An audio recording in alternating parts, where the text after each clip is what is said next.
멕시코 어느 화산 지역의 한쪽에서는 온천이 솟아오르고 그 옆에는 냉천이 솟아오르는 아주 신기한 곳이 있다고 합니다. 더운 물에 옷을 삶고 빨고 또한 찬물로 빨래를 헹구면 아주 깨끗해지니까 이 지역에 사는 사람들은 자연스럽게 이곳에 모여서 빨래를 하고 인기가 있는 빨래터가 되었다고 합니다. 사람들이 모여서 빨래하는 모습을 보고 어떤 관광객이 이렇게 말을 했습니다. 이곳 사람들은 온천과 냉천을 한 곳에 주신 하나님께 감사한 마음이 있겠지요. 관광객의 말을 들은 이 안내원은 이렇게 대답을 했답니다. 아니요, 저 사람들은 감사하지 않습니다. 오히려 비누를 주지 않았다고 불평합니다. 자연적 법칙으로는 도저히 이해할 수 없고 인위적으로도 만들 수 없는 그 환경을 얻었음에도 불구하고 주신 것에 대해서 감격하거나 감사가 아니라 오히려 정말 보잘것없는 것까지 더 달라고 하는 모습을 보게 됩니다. 만약 하나님께서 이러한 모습을 보셨다면 어떠한 마음이셨을까요? 오늘 등장하는 이스라엘 민족의 모습도 달라 보이지 않습니다. 이스라엘 백성들은 엘림에서 아주 풍족하게 편하게 쉼을 누렸습니다. 하지만 이 엘림은 이 이스라엘 민족들의 마지막 종착지가 아니라 가나안의 여정을 가는 가운데 잠시 쉴 휴식처였던 거죠. 이들은 다시 일어나서 최종 목적지인 가나안을 향해서 걸어가야 했습니다. 이스라엘 민족이 마라에서 쓴물을 경험하고 나서 하나님을 원망했고 그 출애굽 이후에 한 달쯤 지난 그때에 신광야라는 지역에 도착을 합니다. 엘림을 떠나서 광야에 접어들다 다시 한번 이 백성들의 마음에 강팍함으로 굳어졌습니다. 이번에는 물 문제가 아니라 바로 애굽에서 가지고 나온 식량이 다 떨어졌기 때문입니다. 마라에서는 이스라엘 백성 가운데 한정된 사람들이 모세를 향해서만 원망을 했습니다. 그런데 지금은 이스라엘 백성 온 회중이 모세만이 아니라 바로 모세와 함께 있던 아론에게까지도 지금 원망을 하고 있는 거죠. 모세와 아론을 향해서 애굽의 삶과 광야의 삶을 비교하면서 아주 구체적으로 원망을 합니다. 좀 내용을 보면 애굽에서는 비록 노예였다는 것을 인정합니다. 거기서는 고기와 떡을 먹을 수 있었는데 이 광야에서의 삶은 참 자유롭지만 고기와 떡이 지금 없다라고 아쉬워합니다. 차라리 광야에서의 삶이 아니라 애굽에서 고기와 떡을 먹으면서 노예 생활한 게 더 좋았다라고 말하고 또 애굽에서 일찌감치 죽었더라면 지금 내가 이러한 고난을 당하지 않을 텐데 하면서 원망을 합니다. 하나님을 향한 이 원망이 누룩처럼 온 이스라엘 회중 가운데 번지게 되었고 원망의 수위도 물을 찾을 때보다 더 높아졌다는 걸 알 수 있습니다. 그러나 이스라엘 백성이 이렇게 애굽 생활에 대해서 그리워하고 아름답게 포장한 건 단지 현재 자신들이 처한 이 광야 생활에 대한 이 불만을 정당화하고자 하는 것밖에 되지 않았습니다. 사실 우리가 아는 것처럼 이스라엘 백성들의 노예 생활은 어땠습니까? 고기도 떡도 없었습니다. 굶주렸고 일이 너무나 힘들어서 늘 하나님께 부르짖어서 살려달라고 이야기합니다. 그들이 너무 힘들어서 고통을 견디다 못해 하나님 앞에 부르짖었고 그 음성을 듣고 하나님께서는 이들을 애굽에서 탈출시키셨죠. 이스라엘 백성들은 자신들을 애굽에서 나오게 하시고 또한 불기둥과 구름기둥으로 그들을 안내하시며 말에서 쓴물을 단물로 만들어주신 하나님의 능력을 보았고 하나님의 은혜를 경험했으면 그것에 만족하고 그것을 늘 기억하며 감사해야 했습니다.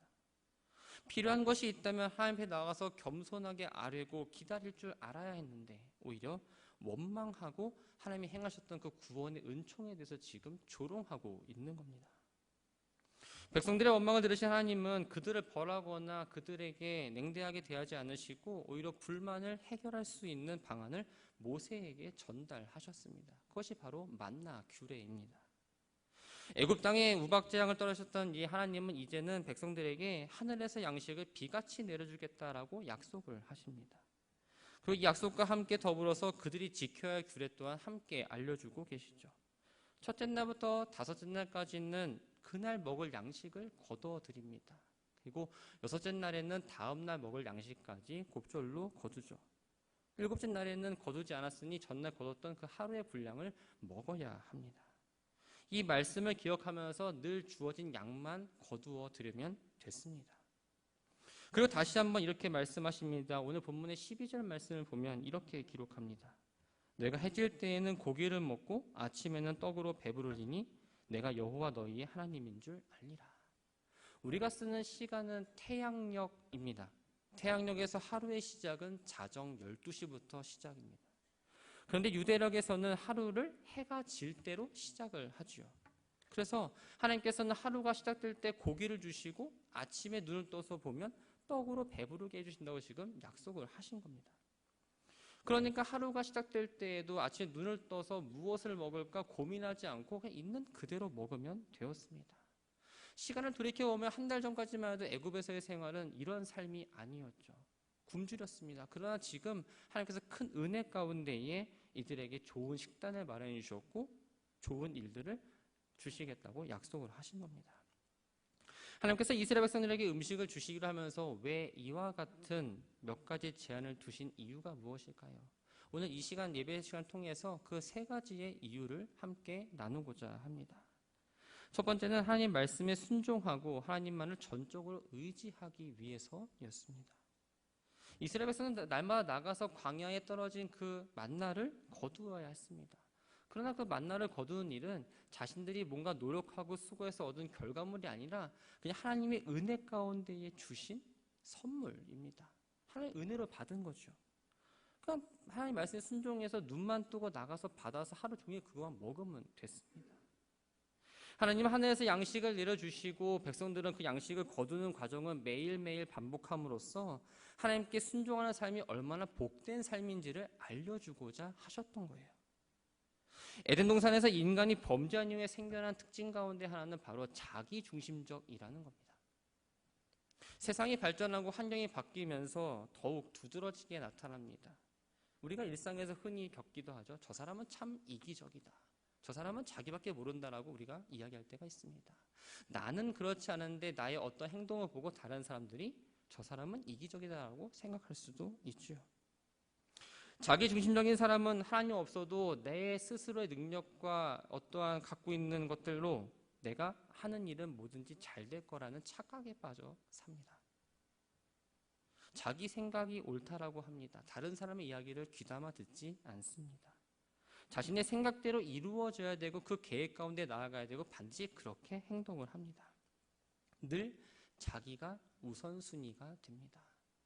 불편하더라도 내가 먼저 편해야 됩니다. 나만 만족하면 됩니다. 그러다 보니까 다른 사람들을 보지 않지요. 다른 사람들을 배려하지 않고 다른 사람들을 이해하려 하지 않습니다. 하나님은 이런 인간의 마음을 아시고 이스라엘 백성에게 매일 하루분만 거둬들이게 하심으로써 자기 위주의 생활이 아니라 하나님을 중심으로 하는 삶을 살도록 가르쳐 주셨던 겁니다. 하나님이 원하시는 건 무엇일까요? 우리들에게 주어진 능력과 내가 갖고 있는 어떤 인프라를 가지고 수고하고 살아가는 것이 아니라 하나님을 늘 의지하면서 하나님 주시는 그 은혜 가운데 그것을 붙잡고 기억하고 감사를 고백하며 살아가기를 원하신다는 겁니다. 하나님께서 과연 이스라엘 백성들이 불평하지 않았다면 그들에게 만나를 준비해 주셨을까라는 궁금증을 한번 던져봅니다. 아마 하나님이라면 이스라엘 백성들이 불평하지 않더라도 미리 아시고 준비하시고 하나님의 때 가운데 분명히 그들에게 주었을 거라 저는 생각을 합니다. 왜냐하면 하나님은 백성들을 늘 돌보시는 분이고 보호하시는 분이고 백성들의 필요를 미리 아시고 필요를 채워주시는 분이기 때문입니다. 엘리야가 3년 만에 기근을 넘길 수 있었던 건 무엇이었을까요? 바로 거기에 그레 시내가가 있었고 까마귀가 있었고 또 사르밧 과부 덕분에 기근을 넘길 수 있었습니다. 예수님 믿는 박해하던 바울이 전도자의 사명을 감당할 수 있었던 것도 예수님 만난 이후에 그의 시력을 회복시킨 아나니아가 있었고 예루살렘 교회에 바울을 소개했던 그리고 함께 전도여행을 떠났던 바나바가 있었고 또한 그와 함께 동역자라 말할 수 있는 디모데와 디도와 실라 같은 사람들을 하나님께서 미리 준비해 주셨기 때문에 바울이 그 사명을 감당할 수 있었던 겁니다. 사랑하는 성도 여러분, 여러분의 삶 가운데 전적으로 하나님을 지금 신뢰하며 나아가고 계십니까? 그래서 하나님이 나에게 이런 것들을 만들어주시고 공급해 주신다는 걸 정말 느끼면서 살아가십니까? 강단에 선포되는 말씀을 들을 때는 아멘, 하나님 말씀이 맞습니다, 내가 그렇게 잘 살고 있지요 라고 마음의 평안을 얻는 것 같지만 내 안에 자리 잡은 아주 작은 이 불안함의 머리를 드러내는 순간 우리는 불안해합니다. 염려합니다. 많은 생각을 하게 되고요. 더 나아가서 계산적으로 사람이 바뀌게 됩니다. 하나님을 향한 나의 계획이 있음을, 내가 그 계획 가운데 걸어가고 있음을 믿지 못하고 하나님이 나의 필요함을 아시고 나를 채워주신다는 그 믿음이 없이 살아가면 당연히 염려와 불안에 사로잡혀 살 수밖에 없습니다. 그러다 보니까 세상이 이끄는 대로, 세상이 필요로 하는 대로 세상의 기준에 따라서 우리는 살아갈 수밖에 없다는 거죠. 그래서 미래를 두려워합니다. 미래에 있을 최악의 상황을 내가 미리 설정을 해놓고 생각하다 보니까 하나님을 섬기고 하나님을 도우심에 믿고 나간다고 이야기하지만 하나님 외에 또 다른 보장책을 내가 만들고 있다는 거죠. 초대교회 교인들은 자신의 소유를 팔아서 다른 사람들이 나눠주는 아주 좋은 전통이 있었습니다. 아나니아 역시도 이런 선행에 동참하고자 했죠. 그런데 이 아나니아와 그의 아내 삽비라는 자신의 모든 재산을 팔아서 그 대금 일부를 감추고 마치 전 재산을 다 낸 것처럼 위장을 했습니다. 왜 그랬을까요? 그들의 믿음은 온전히 하나님을 믿지 못했습니다. 또 세상을 살면서 만일의 경우를 대비해서 자신들을 보호하기 위한 안전장치를 하나 마련했던 겁니다. 그런데 그들의 이 삶은 어땠습니까? 정말 그들이 원한 대로 안전한 미래를 살았습니까? 그들은 몇 시간 간격으로 부부가 함께 목숨을 잃는 아주 비극적인 최후를 맞이하게 됩니다. 하나님을 신뢰하지 못하고 불안해하니까 당연히 내 안정을 위해서 조금 더 많이 일하자, 조금 더 부지런히 살자, 조금 더 많이 모으자는 생각을 갖고 살아갑니다. 이러한 생각이 쫓기다 보면 당연히 하나님을 예배하는 시간도, 하나님의 말씀에 나아가는 시간도, 하나님 앞에 나가서 기도하는 시간도 아껴서 나를 위해 써야 된다는 유혹을 받게 된다는 겁니다.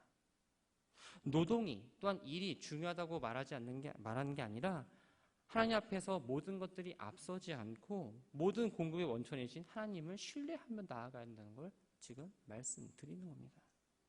내가 일할 수 있는 능력도, 내가 지금 건강해서 이 자리에 나올 수 있는 것도, 내가 많은 급여를 받지 못해도 내가 일할 수 있는 것도 다 하나님이 주신 은혜라는 사실입니다. 그러면 우리들의 필요를 아시고 채우시는 하나님을 예배하는 일에는 절대 소홀히 해서는 안 됩니다. 감사함으로 기쁘게 예배해야 됩니다.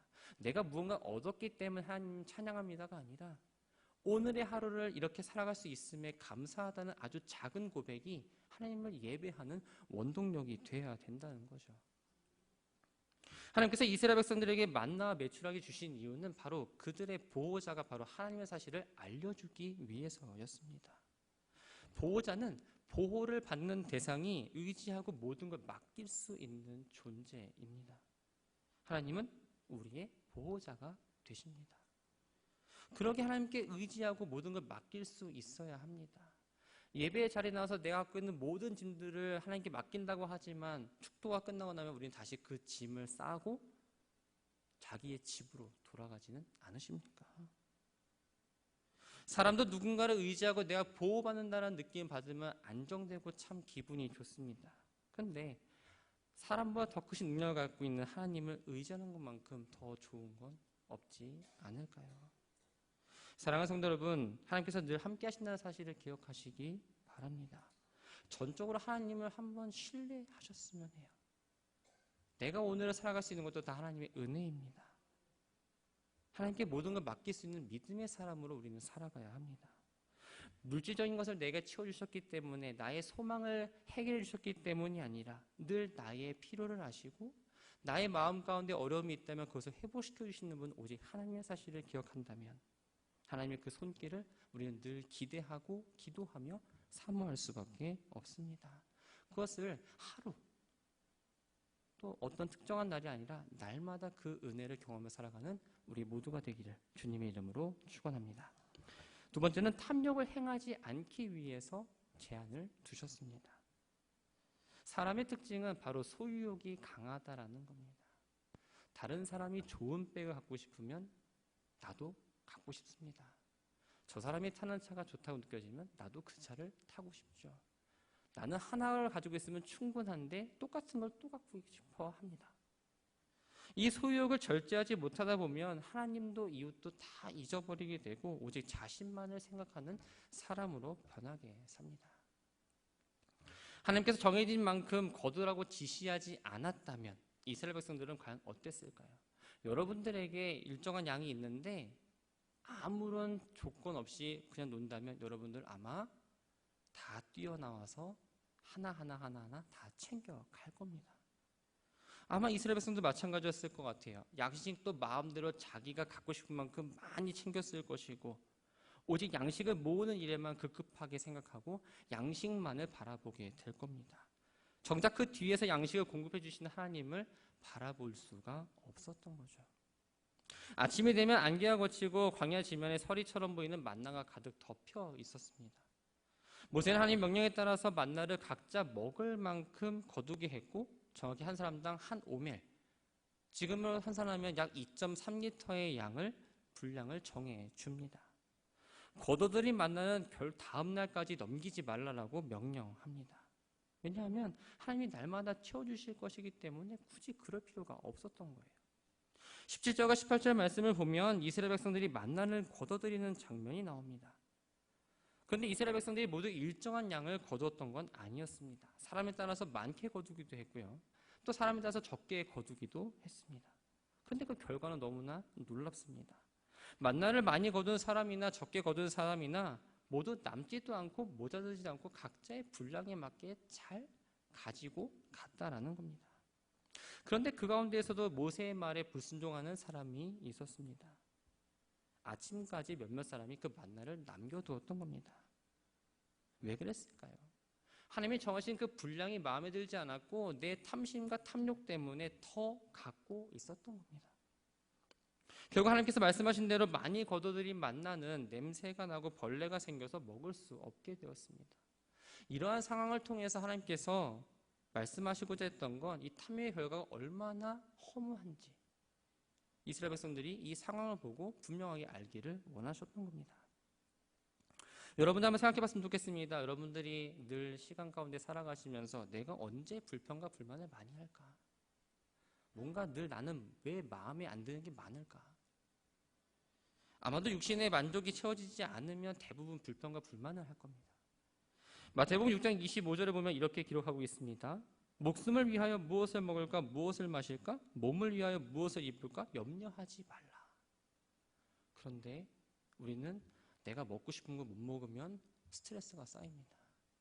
내가 갖고 싶은 거 갖지 못하면 뭔가 화가 납니다.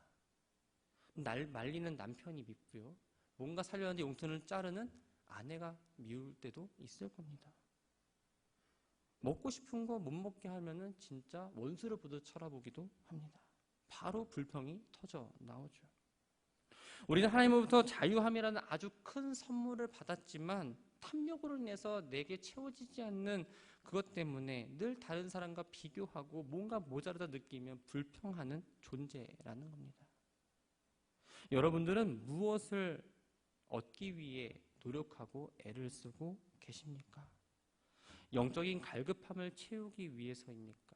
아니면 육신의 체험을 위해서 욕심을 내고 필요 이상을 갖기 위해서 노력하고 시간을 쓰고 애쓰고 계십니까?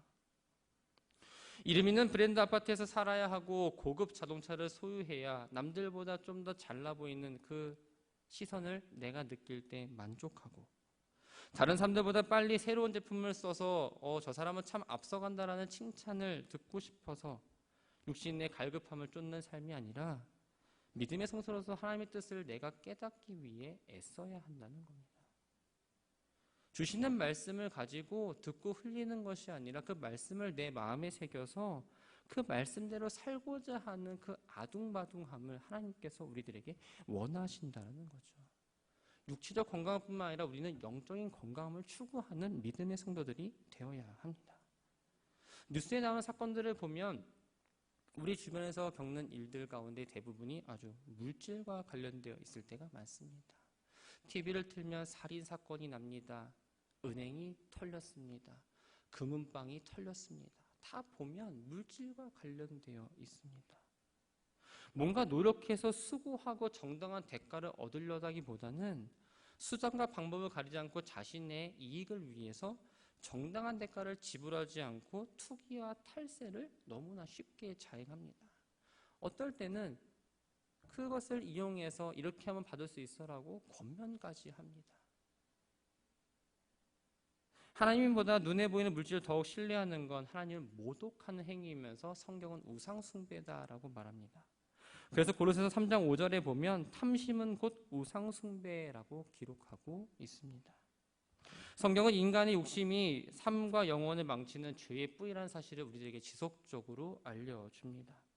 전도자는 자신에게 해가 될 정도로 물질에 대해서 애착을 갖는 건 패단이라고 이야기하면서 결국 그 재물은 재난으로 인해 다 패해지고 그 백성에게는 아무것도 남지 않게 될 거다라고 말씀합니다. 야고보 사도는 사람이 유혹을 받는 것에 욕심을 따라 살기 때문에 지적하면서 욕심은 죄를 낳고 결국 죽음에 이른다라고 경고를 하지요. 우리가 이 세상을 살아가는 동안에 주어지는 모든 것들은 잠시 하나님부터 빌려서 쓰는 겁니다. 하나님께서 부르시면 우리는 내가 갖고 있던 모든 것 내려놓고 왔던 모습 그대로 다시 돌아가야 합니다. 그런데 우리는 발버둥 치면서 내가 재물을 쌓았다면서 아주 발버둥 치고 꼭 두 손을 쥐고 그렇게 하지만 결코 내 것이라 주장할 수 없다라는 거죠. 왜냐하면 이 모든 것들은 다 하나님의 것이기 때문입니다. 시편 23장 1절을 보면 이렇게 기록하고 있습니다. 여호와 나의 목자시니 내게 부족함이 없으리로다. 하나님은 내가 필요로 하는 걸 나보다 더 잘 아십니다. 어떻게 필요로 하는지, 무엇을 필요로 하는지를 더 잘 아시는 분이 하나님이라는 거죠. 그래서 그거에 맞게 쓸 수 있는 분량을 준비해 주시는데 문제는 내 욕심 때문에 하나님이 주시는 것을 충분하다고 생각하지 않는다라는 겁니다. 그래서 기도할 때마다 뭘 더 달라고, 뭘 더 필요로 하다고 우리는 기도하고 있지는 않으십니까? 예수님께서 이렇게 말씀하셨습니다. 공중의 새를 보라, 심지도 않고 거두지도 않고 창고에 모아두지도 아니하되 너희 하늘 아버지께서 기르시나니 너희는 이것들보다 귀하지 아니하냐. 사랑하는 성도 여러분, 우리가 하나님 믿는다는 건 하나님께서 필요를 아시고 채워주시고 가장 선한 것을 주신다라는 것을 믿는 겁니다. 그럴 때 불안과 욕심을 내려놓고 모든 상황 가운데서 하나님을 바라보아야 합니다. 인간의 마음으로 이걸 채워주세요가 아니라 하나님의 시선으로 봤을 때 저에게 필요한 것을 채워주십시오가 맞다라는 거죠. 그때 채워주시는 하나님을 분명하게 우리는 경험할 수가 있습니다. 하나님만이 내 삶을 지켜주시고 내 능력과 생각과 노력으로는 도저히 얻을 수 없는 것들을 우리는 누리며 살아갑니다. 그것을 하나님으로부터 받은 것에 대해 자족하며 풍성한 은혜에 감사로 고백함으로써 늘 겸손히 살아가는 우리 모두가 되기를 주님의 이름으로 축원합니다. 세 번째는 날마다 하나님의 은혜를 기억하기 위해서였습니다. 사실 우리는 하나님의 은혜입니다라고 고백하지만 정말 그 은혜를 얼만큼 갖고 살아가십니까?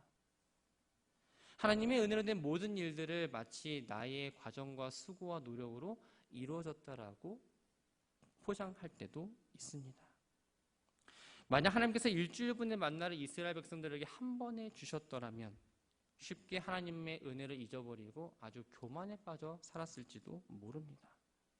그냥 하나님께서 하루분의 만나를 주고 얼굴을 보고 하시면서 매일 백성들과 함께 하시면서 필요를 채우시는 하나님의 사랑과 은혜를 경험하게 하고자 그 분량을 정하셨다는 거죠. 15절에 보면 이 만나에 대해서 모세는 여호와께서 너에게 주어 먹게 하신 양식이라고 이야기하고 있습니다. 하늘에서 내리는 양식은 하나님께서 사랑하시는 이 하나님의 백성들을 위해서 친히 마련해 주신 양식입니다. 근데 이 양식을 이스라엘 백성들이 광야 생활하는 그 40년 동안에 순종을 했던 불순종을 했던 늘 동일한 은혜를 부어주셨다라는 거죠. 이 만나라는 이름은 이것이 무엇이냐라는 그 말에서 유래되었습니다. 그 누구도 한 번도 만나가 뭔지 본 적이 없었습니다. 하나님은 한 번도 경험해보지 못한 것으로 또 인간의 생각과 판단으로 전혀 상상할 수 없는 것들로 때로는 주시기도 하고 채워주시기도 하고 역사하신다라는 겁니다. 우리도 그럴 때를 경험할 때가 있으셨을 겁니다. 우리가 크고 작음의 개념을 떠나서 많이 주셨습니다, 적게 주셨습니다 그 개념을 떠나서 하나님이 도와주시고 공급해 주시는 그 은혜 가운데 우리가 늘 만족하며 기쁨을 갖고 살아가야 한다는 겁니다. 바라기는 우리가 하나님을 향해서 많은 고백을 하지요. 전지전능하신 하나님, 참 좋으신 하나님 너무나 많습니다. 또 그렇게 기도합니다. 그런데 날마다 나를 세심하게 살펴주신 하나님의 은혜에 감사합니다는 고백이 늘 있기를 소망합니다. 그래서 나를 회복시켜 주시고 육체적으로도 나의 마음 가운데 어려움도 해결해 주시고 회복시켜 주시는 그 하나님을 늘 경험하며 나아가는 모두가 되기를 주의 이름으로 축원합니다. 사랑하는 성도 여러분, 하나님은 광야를 걸어가는 이스라엘 백성들이 40년 동안을 함께 하셨습니다. 그들과 먹이시고 입히셨죠. 그러나 그들은 하나님의 은혜를 너무나 쉽게 잊어버렸습니다. 자신들의 육신에 만족하게 되면 하나님을 찬양했지만 육신이 만족하지 않으면 늘 불평하는 삶을 살았습니다. 그럼에도 불구하고 하나님은 늘 그들에게 동일한 은혜를 부어주십니다. 우리의 모습이 이스라엘 백성과 전혀 다르지 않습니다. 말씀을 듣고 또 말씀을 새기고 우리가 신실하게 살아갈 때도 있지만 사람의 욕심에는 끝이 없다는 이 말처럼 여전히 어떨 때는 내가 기준되어서 다른 사람을 기준으로 삼고 판단하고 더 비교하며 나아가지는 않으십니까? 나는 충분히 갖고 있는 것 같은데 더 부족하다라고 더 달라고 떼쓰는 어린아이와 같지는 않습니까? 만족하지 않으면 늘 불평하고 원망하는 게 우리의 모습입니다. 그렇지만 하나님은 하나님의 백성이 욕심에 이끌려서 살아가는 것을 원치 않으십니다. 하늘 양식이었던 이 만나는 광야 생활하는 이스라엘 백성들에게 아주 중요하고 최선의 양식이었습니다. 이 만나를 늘 공급하심으로써 하나님은 이스라엘 백성들을 하나님 나라에 합당한 자들로 하루하루를 만들어 가셨던 겁니다. 만나는 죽음과 절망이 공존하는 이 광야 생활 가운데에 이스라엘 백성들이 생명을 유지할 수 있는 가장 중요한 생명의 떡이었던 거죠. 오늘을 살아가는 우리는 광야 같은 삶을 살아간다고 말할 수 있습니다. 영적으로는 척박하고 메마른 땅을 걸어가는 우리들에게 하나님께서 만나를 주셨습니다. 바로 예수 그리스도입니다. 이스라엘 백성들이 만나를 얻기 위해 매일 광야로 나아갔던 것처럼 우리는 예수님 향해서 늘 나아가시기 바랍니다. 하나님 주시는 그 말씀, 나를 향한 하나님의 그 은혜와 사랑을 늘 기억하시면서 하나님을 의지하며 살아가는 우리 모두가 되기를 바랍니다.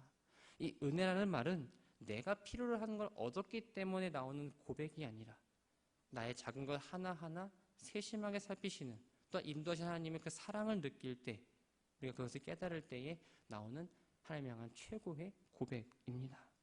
바라기는 날마다 하나님 주시는 그 사랑과 은혜를 기억하시면서 나에게 주어진 그 믿음의 길이 때로는 어렵고 힘들지라도 믿음의 길뿐만 아니라 내가 살아가는 삶의 환경과 여건이 좋지 않을지라도 늘 주님이 좋은 것을 예비하시고 늘 나와 함께 동행하시고 새로운 날에 새로운 희망을 갖고 살아갈 수 있게 하시는 분은 오직 주님이라는 사실을 기억하며 믿음의 길을 행복하게 걸어가는 우리 모두가 되기를 주님의 이름으로 축원합니다.